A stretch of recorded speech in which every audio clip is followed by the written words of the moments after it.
J'ai eu tort lorsque je pensais que mon origine sociale déterminait qui je voulais devenir. En d'autres termes, j'ai eu tort lorsque je pensais que mon origine sociale déterminait mon statut social. Les personnes qui m'ont fait changer d'avis sont dans un premier temps mes parents et mes grands-parents, mais également mes professeurs. En effet, l'école républicaine m'a permis de savoir qui je suis. Elle m'a transmis ses valeurs, elle m'a instruite. Et enfin, mes éducateurs. Ces éducateurs de mon centre social m'ont accompagnée dans la réalisation de mes projets, m'ont permis de découvrir mes potentialités, en particulier avec diverses sorties culturelles, sorties sportives.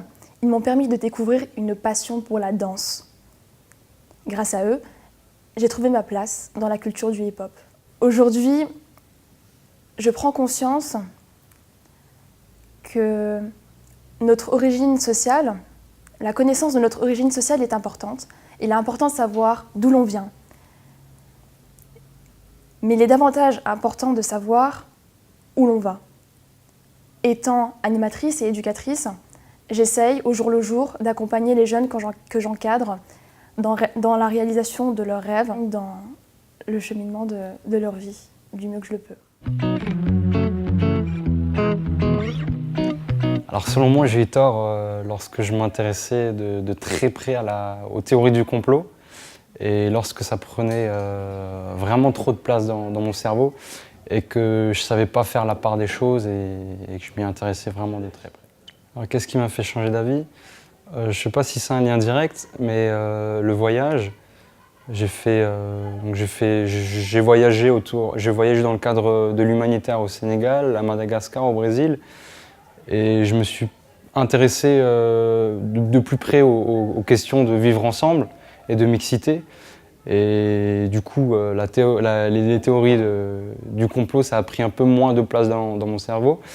Et donc la mixité, l'échange a été plus ancré en moi. Et j'ai appris à faire la part des choses entre un État corrompu et sa population.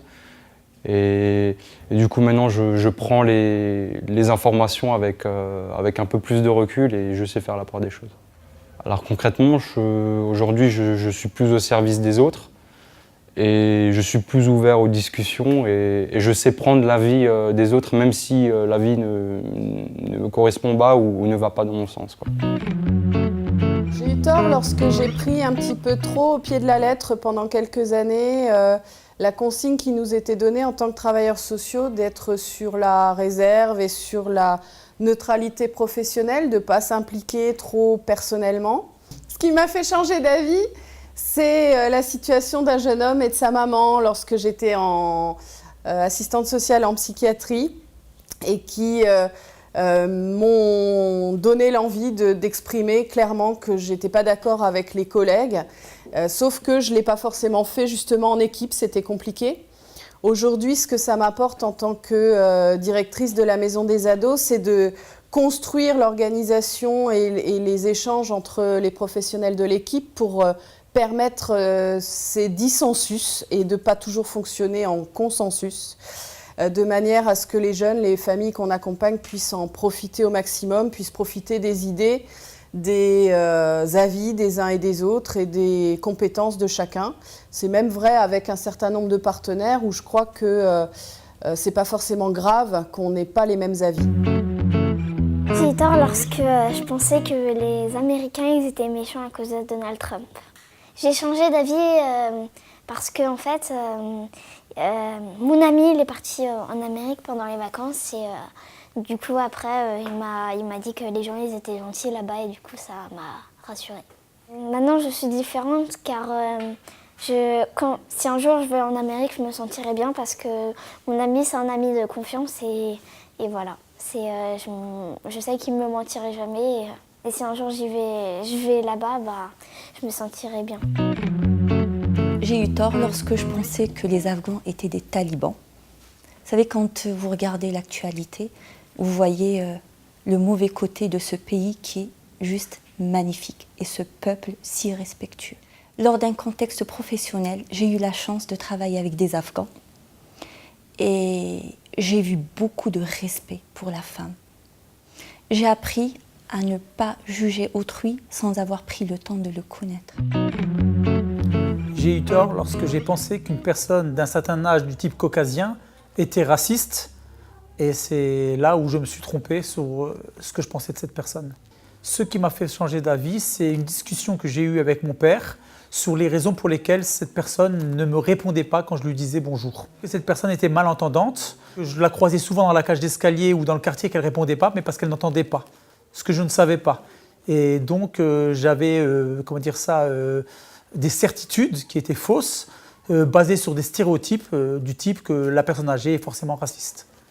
Ça m'a apporté de remettre en question mes certitudes, de peser le pour et le contre, d'analyser et pas de partir bille en tête sur des présomptions, sur des stéréotypes et donc de prendre du recul et d'analyser.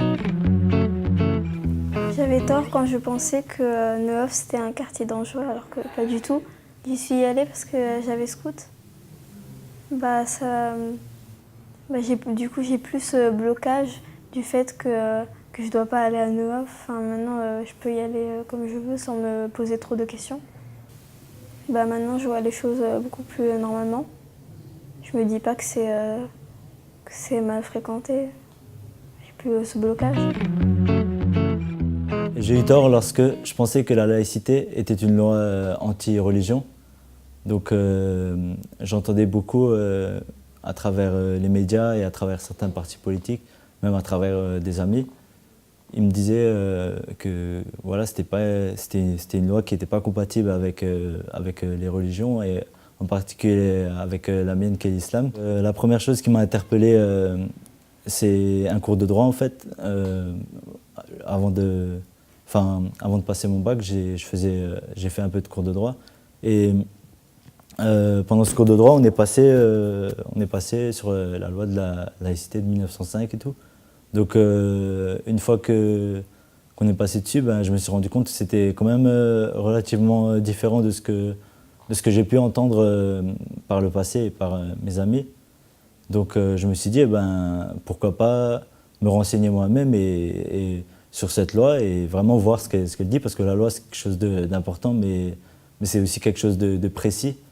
Et selon les interprétations des uns et des autres, ça peut être mal vu, quoi. Ce que ça m'a apporté, c'est que quand je me suis renseigné, j'ai vu que en fait, le tout premier article, il dit que l'État il garantit la liberté de conscience et la liberté de culte.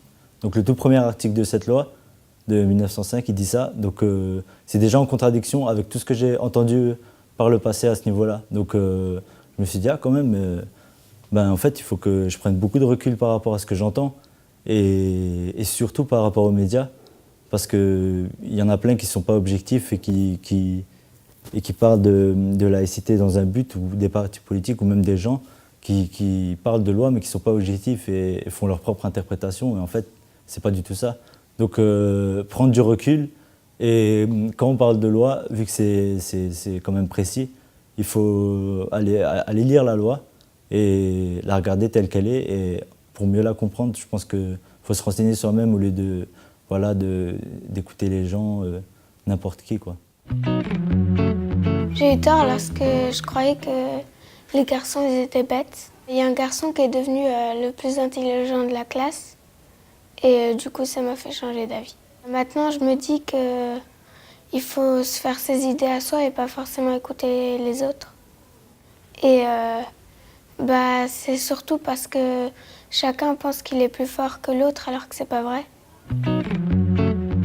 J'ai eu tort lorsque je pensais que les femmes qui portent le voile sont soumises à une autorité notamment masculine. J'ai changé d'avis en discutant avec une amie qui est féministe et qui m'expliquait que je me trompais de sujet, je me trompais de combat. Et ça s'est confirmé en discutant par la suite avec des jeunes femmes et des moins jeunes qui portent le voile. Alors sur d'autres sujets, mais je me suis rendu compte qu'elles pouvaient être totalement libres de leur perception, dans leurs avis, dans leurs jugements, et qu'elles n'étaient aucunement soumises. Pour moi, ça a été très important, c'était essentiel de me rendre compte que j'avais eu tort, parce que à partir de ce moment-là, j'ai compris qu'il n'y avait aucun sens de juger les gens en fonction de leur apparence. Et que c'est pas parce qu'on porte tel ou tel vêtement, qu'on est habillé de telle sorte ou telle coupe de cheveux ou que sais-je, qu'on est à être classifié, catégorisé en fonction d'une appartenance, d'une idée qui serait propre, qui nous serait propre et qui nous mettrait de côté par rapport aux autres. Et que l'essentiel, c'est avant tout d'aller vers chaque individu sans préjugés aucun par rapport à ce qu'il montre. J'ai eu tort lorsque je pensais qu'il fallait qu'on soit tous identiques, qu'on s'habille tous de la même façon, qu'on parle tous de la même façon, qu'on pense les mêmes choses, qu'on ait les mêmes ambitions, les mêmes rêves, qu'on soit tous en gros des clones l'un de l'autre et qu'il n'y ait pas de différence en fait entre nous. Donc je me suis rendu compte que j'avais tort parce que quand j'étais plus jeune, donc quand j'étais adolescente, j'étais dans un collège dans le quartier dans lequel j'habitais. Et donc dans mon collège, à peu près, on était tous pareils, on s'habillait de la même façon, on parlait de la même façon, on pensait de la même façon, on avait les mêmes rêves, on voulait tous, pour les garçons, devenir footballeurs professionnels et pour les filles, se marier avec l'homme le plus riche de toute la Terre. Voilà, on était tous un peu pareils. Et malgré qu'on venait tous, peut-être on avait tous des origines culturelles différentes, on pensait tous quand même de la même façon, on parlait de la même façon, on se conformait un petit peu aux règles, on va dire, qui régnaient dans le groupe. S'il fallait s'habiller avec le jogging dans les chaussettes, on s'habillait avec le jogging dans les chaussettes et pas à l'extérieur des chaussettes. Et donc un jour, une de mes professeurs, elle me disait que il fallait de tout pour faire un monde. Sur le coup, ça a pas sonné dans ma tête, mais c'est seulement quelques années plus tard que je me suis rendu compte qu'en fait, ce qu'elle a dit, c'est vrai. Il faut de tout pour faire un monde parce que quand tu arrives au lycée, du coup, c'était plus dans un quartier et il n'y avait pas seulement des gens de mon quartier dans ce collège, mais il y avait des gens d'un peu partout. Et dans d'autres quartiers, par exemple, les codes étaient peut-être différents. Les gens s'habillaient pas forcément de la même façon ou ne parlaient pas forcément de la même façon. Et il y avait d'autres gens qui venaient pas de quartier, qui venaient de la campagne ou d'ailleurs. Et du coup, on avait chacun quelque chose de différent. Et c'est là que je me suis rendu compte que finalement, il faut pas forcément tous être identiques et que cette différence, ça peut être une richesse. Enfin, c'est même une richesse. Pourquoi ? Parce que justement, c'est à travers cette différence que notre sens critique, il se développe, que notre manière d'argumenter se développe. Si par exemple, moi, j'ai choisi de m'habiller comme ça, c'est pas seulement parce que tous les autres le font, mais c'est parce que j'avais envie. Et pourquoi j'avais envie ? Et je commence à réfléchir à ces questions-là. Ouais, pourquoi j'avais envie de mettre ci, ou pourquoi ça, ou pourquoi j'ai envie de penser comme ça. Et c'est là où mon argumentaire, en fait, commence à se développer. Donc finalement, c'est vraiment une richesse d'être différent, de penser différemment.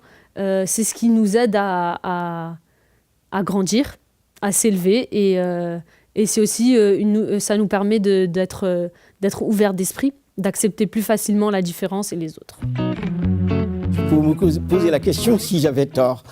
Et donc, premier exemple que je donne, c'est quelque chose qui concerne le don d'organes.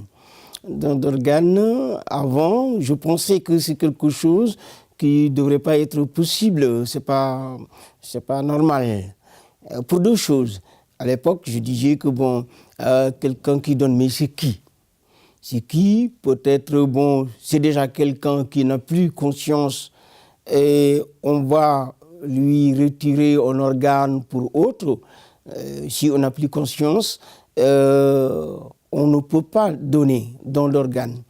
Bon, dans sa vie, je sais que si il autorise cela, il n'y a pas de problème. Aujourd'hui, je sais aussi qu'il y a une loi qui dit que si on n'est pas contre, on est d'accord. Il y a une loi dans ce sens-là. Mais bon, lorsque je dis ça, il n'y avait pas ces choses-là. Bon, mes idées d'avant, comme quoi que c'est pas possible, si c'est la famille qui doit donner, cela n'appartient pas à la famille, la personne n'a plus de conscience pour donner. Je sais qu'il y a des conditions aussi, où ils ne le font pas automatiquement. Mais il y a autre chose qui me confirmait à l'époque que c'est pas possible. C'est pas possible parce que je dis que quelqu'un qui est décédé, il faut respecter le corps, il ne faut pas toucher, il ne faut pas chercher des choses comme ça. Mais au fil des années, avec ce que j'ai pu vivre, ce que j'ai pu lire, ce que j'ai pu entendre comme ça, bon, je suis convaincu aujourd'hui que don d'organes, c'est quelque chose de bien. Non seulement que c'est quelque chose de bien, mais don d'organes, c'est un don de vie. Parce qu'on aide l'autre à continuer sa vie. Ça ne peut être qu'une bonne chose. En fait, j'ai eu tort lorsque je pensais que les longues études étaient dédiées à la bourgeoisie, aux personnes les plus aisées. Et en fait, ça m'a beaucoup bloquée lors de mon enfance, surtout à partir du collège où on devait choisir en fait notre avenir, tout simplement. Choisir qu'est-ce qu'on allait devenir plus tard, le métier ou à peu près le domaine, la branche. Du coup, ça m'a braqué un peu. En fait, j'ai changé d'avis à partir du lycée, où j'ai vu en fait vraiment les inégalités sociales entre les classes et surtout dans les lycées. Vraiment. En fait, c'était les CAP pour la classe populaire, les BEP pareil, Bac Pro c'était large, mais voilà, c'était directement notre domaine en fait. Le Bac Pro, hop, vous venez d'un quartier, encore plus d'une ZEP, ce qui était vraiment dommage. Voilà, vous allez pas faire de longues études, donc hop, pourquoi pas un Bac Pro. Ce qui a été mon erreur parce que c'était pas spécialement, je me voyais pas dédiée en fait spécialement à un Bac Pro. Du coup, en fait, je me suis dit hop, on va un peu casser les codes et on va montrer que nous aussi on peut être comme les autres et qu'on est tous pareils en fait. Et que l'éducation est pour tous. Au collège, j'étais beaucoup en fait une élève dissipée. Et je me suis dit, je vais montrer, parce qu'on m'a toujours dit, ouais, tu vas jamais avoir ni le brevet, sachant que le brevet j'ai lu facilement, ni le bac, et encore moins tu vas avoir un CAP. Sachant que voilà, je suis passée jusqu'au bac et je me suis dit, vas-y, on va montrer, on va prouver que même si tu viens d'une ZEP, tu fais mieux que ça. À la fin, j'ai révisé et je m'attendais à avoir une mention assez bien. Le jour du bac, je me rappelle, et j'ai regardé, je me suis réveillée, j'ai regardé tout sur mon téléphone, et en fait, je vois mention bien. J'étais choquée, et je m'attendais vraiment pas à ça. Et quand j'ai eu le relevé de notes du baccalauréat, je l'ai vu avec j'ai frôlé de ça, la mention très bien. Soyez ouverts d'esprit, vraiment. La culture est donnée à tous, l'envie, il faut toujours avoir l'envie. L'envie de connaître d'autres horizons, d'autres cultures, s'ouvrir à tout, dialoguer, vraiment dialoguer avec différentes personnes. Il ne faut pas s'ouvrir seulement, être ouvert seulement à un type de personnes. C'est-à-dire, certes, on a nos potes, on a tous nos potes, on a nos familles, voilà, on va dire, on a tout ça, mais voilà, il faut voir ailleurs en fait. Parce qu'ailleurs, il y a aussi autre chose.